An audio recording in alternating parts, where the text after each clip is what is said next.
Hello and welcome to the Real Bottom Line. This is the beginning of season 4. And in this season, we are going to focus on the 8 drivers of value in your business.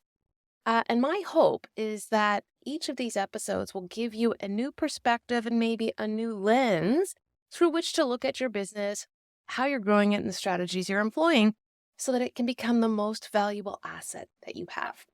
All right, so we're going to dig in today into the hub and spoke, or as like to think about it as break out of the prison that you built yourself. And why is that so important?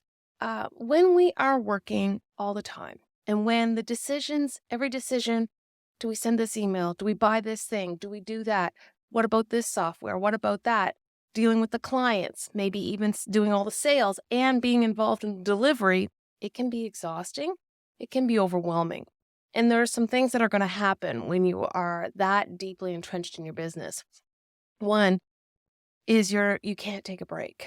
And as a result, when you do become overwhelmed, it can or could affect your mental health and how you present and how much energy you have. And just, are you enjoying life? Are you having fun at home with your family? Are you having fun at work? It can be quite draining. The second thing is there could be a chance when you start to see a plateau in your revenue. If you're involved in everything and have to touch everything, you only have so much time and so much effort. And so that can, at some point in the beginning, it's all good. And then at a point, you're going to reach kind of like your capacity. And obviously, when we start our business, this is, if it's just us as we start, or even if it's a small team, you are really, really involved.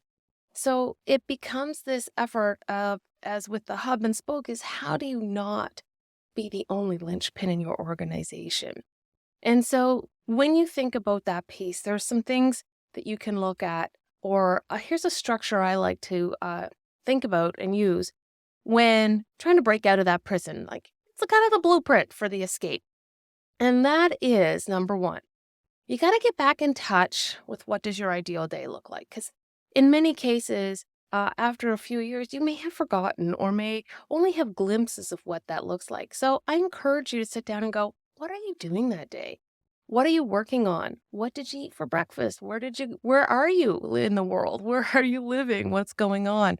How long are you working? What kind of tasks and what kind of client interaction are you having?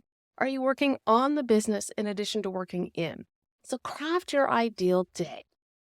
The second thing I'd like you to do is thinking about unlocking your genius. Now, you are so, so good at so many things. And there's other things that you can do. You're probably good at it, but maybe you're not great. And maybe it's not in your zone of genius, if you will. And so these are the things that you're probably procrastinating on, the things that you're not getting done. Those are, when you become a bottleneck to your business. And so let's get back to the things. Let's start thinking about what are those things that you do that no one else can do like you can do and deliver extreme value. Get back in touch with those and make a list of those key pieces, because that becomes really your North Star. How do you get to do more of that? Because that's going to give you energy. That's going to let you perform more and, break through that revenue plateau. And let's be honest, one of the things that it's hard to consider is like, okay, I hate filing, but guess what?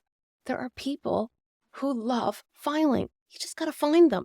And so that would be the next step, is kind of figuring out what activities, what tasks can you get off your desk? Do you still have to go to certain meetings, or can you let others make certain decisions?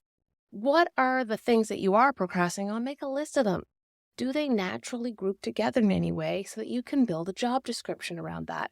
And not just what to do, but what do the outcomes of a successful outcome look like when someone is doing that task on your behalf? Then you have to kind of figure out, where am I going to go get the talent to help me? And there's so many options now. You can get a virtual assistant for some things. Maybe you're going to hire an employee.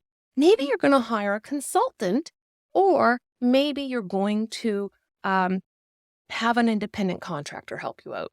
So there are so many options. And figuring out what level of skill you require for those tasks can also be a game changer.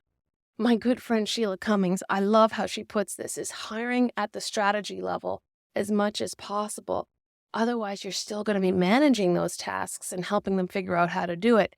So if you can find someone at the right level, the right person at the right level, they're going to come with batteries included so that you can safely feel like that task is being dealt with and dealt with in a strategic way that aligns with your values and what your clients expect.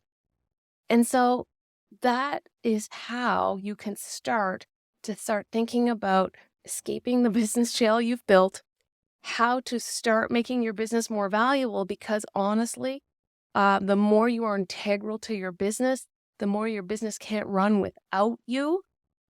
It's not as valuable as you may want it to be. And so that is the real bottom line, is it's time to break out of jail.